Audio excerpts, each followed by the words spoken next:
کتاب جال حق میں لکھتے ہیں یعنی 4 مذاہبوں میں کے سوا کسی کی تقلید جائز نہیں ہے، اگرچہ وہ صحابہ کے قول اور صحیح حدیث اور آیت کے موافق ہی کیوں نہ ہوں۔ جو ان 4 مذہبوں سے خارج ہے وہ گمراہ اور گمراہ کرنے والا ہے، کیونکہ حدیث و قرآن کے محض ظاہری معنی دینا کفر کی جڑ ہے۔ سوال یہ ہے ان 4 اماموں کا پابند ہمیں کس نے کیا ہے؟ بس اس کا جواب دیں، ان 4 اماموں کا پابند ہمیں کیا کس نے؟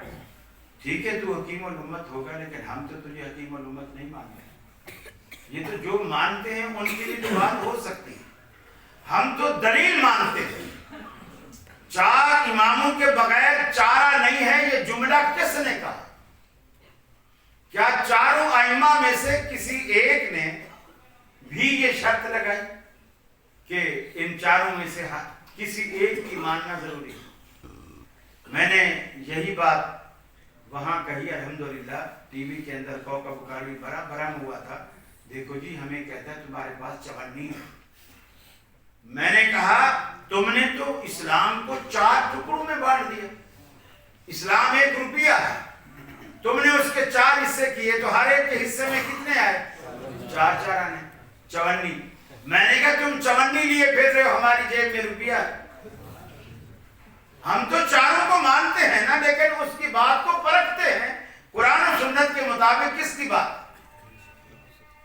تو وہ آج تک روتا رہا کہ جی اس نے ہمیں بھری محفل میں کہا تمہارے پاس تو 54 ہے، ہمارے پاس روپیہ ہے۔ ارے تمہارے پاس 54 ہے جبھی تو کہا نا، جبھی تو کہا۔ یہ کس نے کہا کہ 4 میں سے ایک کو ماننا ضروری ہے؟ اچھا اب ایک سوال میں آپ سے کرتا ہوں، اماموں کے بعد جو لوگ مسلمان ہوئے وہ زیادہ افضل ہیں یا اماموں سے پہلے جو لوگ تھے وہ زیادہ افضل تھے؟ اور پہلے کون تھے؟ تو اس کا مطلب یہ ہے اماموں کو نہ مان کر لوگ افضل مسلمان ہوتے ہیں، افضل مسلمان ہوتے ہیں۔ پھر تیسری بات، ان 4 اماموں کا اپنا اپنا امام کون تھا؟ 4 اماموں کا اپنا اپنا امام کون تھا؟ کیونکہ یہ کوئی پیدائشی امام تو نہیں تھے نا، پہلے تو عام بچے تھے، عام بچے تھے۔ اعلیٰ حضرت بھی پیدا ہوئے تو پیدائشی طور پر تو امام نہیں تھے، اگرچہ کسی نے لکھا ہے کہ اعلیٰ حضرت پیدائشی ولی تھے۔ کیسے؟ اس کی دلیل دی، سبحان اللہ۔ کیا دلیل دی؟ کہ بچے تھے، چڈی نہیں پہنتے تھے، ایک کرتے میں پھرتے تھے، چڈی نہیں پہنتے تھے، ایک کرتے میں پھرتے تھے، کم عمر تھے، جیسے 2-3 سال کا بچہ۔ باہر کھڑے ہوئے تھے تو کچھ 2-4 خسرے، جسے آپ کے پنجاب میں ہجڑا بولتے ہیں، وہ آگے سے گزرے۔ تو یہ جو پیدائشی ولی تھا نا، یہ شرما گئے، ہجڑوں کو دیکھ کے شرما گئے اور قمیص کا دامن اٹھایا اور آنکھوں پہ رکھ لیا، قمیص کا دامن اٹھایا اور آنکھوں پہ رکھ لیا، اور نیچے چڈی تو تھی نہیں۔ جب آنکھوں پہ رکھا تو ہجڑے کہنے لگے باہر منع میاں یا باہر چھوٹے میاں، وہ لفظ اب میں بھول رہا ہوں، ان دونوں میں سے ایک لفظ ہے، باہر منع میاں یا باہر چھوٹے میاں، کہ آنکھیں تو چھپا لی، منہ تو چھپا لیا ہمیں دیکھ کر، اور سطر کھول لیے، عجیب تیرا شرم ہے۔ پھر آگے بھی کچھ 2-4 باتیں ہیں۔ مقصد کہنے کا یہ ہے یہ امام پیدائشی امام نہیں تھے، ظاہر بات ہے ان کے کچھ پڑھ لکھ کر کچھ وقت گزرا اور 25-30 سال میں جوان ہو کر علم حاصل کر کے پھر لوگوں نے، انہوں نے اپنی زندگی میں کبھی بھی نہیں کہا۔ تو جب تک یہ پڑھتے رہے، خود امام نہیں بنے، خود مجتہد نہیں بنے، اس وقت ان کا امام کون تھا؟ ہم دھڑلے سے کہہ سکتے ہیں کہ ان کے 4 امام 4 کے 4 غیر مقلد تھے، غیر مقلد تھے۔ اب یہ کہتے ہیں کہ مجتہد کو تقلید کی ضرورت ہی نہیں ہے، تو مجتہد تو پیدائشی نہیں تھا نا، پڑھنے کے بعد ہوا۔ پہلے کون امام تھا کہ اجتہاد کے درجے پر فائز ہونے کے بعد پھر اس نے اس کی تقلید چھوڑی؟ ارے ہم تو وہ لوگ ہیں، ہم تو تمہارے امام بنا رہے ہیں، غیر مقلد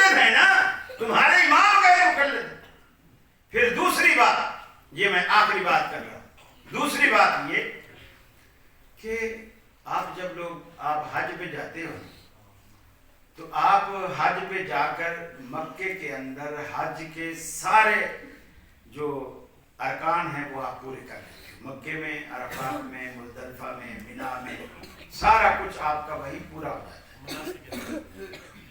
لیکن جب آپ وہاں جاتے ہیں تو حج کا کوئی بھی رکن مدینے کے اندر نہیں ہے. حج کا کوئی بھی رکن مدینے کے اندر نہیں. حتیٰ کہ نبی کریم نے بھی جب حج کا ارادہ کیا تو آپ مدینہ چھوڑ کر مکے آئے. لیکن جب ہم حج کرنے جاتے ہیں، اگرچہ حج کا کوئی رکن مدینے میں نہیں ہے، پھر بھی ہم سوچتے ہیں یار پاکستان سے مکے تک آئے کھڑے ہیں، اب آگے تھوڑا سا فاصلہ ہے، چلو مدینے کی بھی زیارت کرتے جائیں. ٹھیک.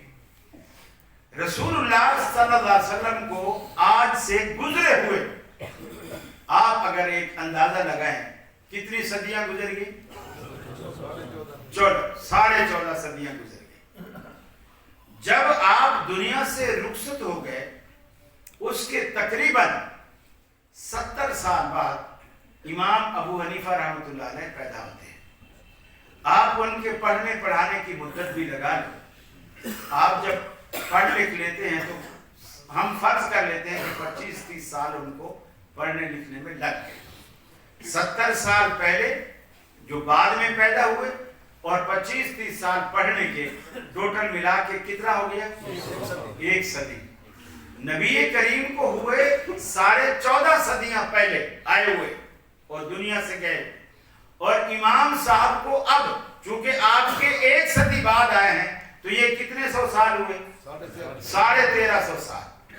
اب جو حنفی ہے وہ یہ سارا سفر کر کے کوفے جاتا ہے، چونکہ امام صاحب کوفی تھے، کوفے جاتا ہے اور 13.5 صدیوں کا سفر کرتا ہے.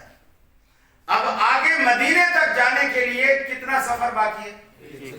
1 صدی کا. 1 صدی کا. جیسے ہم کہتے ہیں مکے آئے کھڑے ہیں، مدینے سے بھی ہوتے جائیں. کبھی تو بھی تو ایسے سوچ، کوفہ آیا کھڑا ہوں، چلو مدینہ سے بھی چکر لگا دو. ایسا بھی تو سوچ.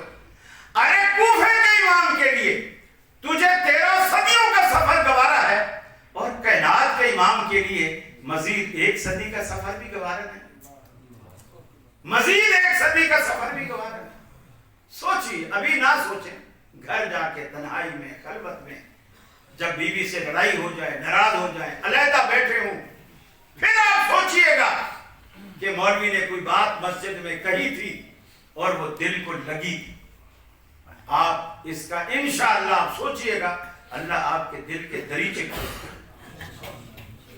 گا.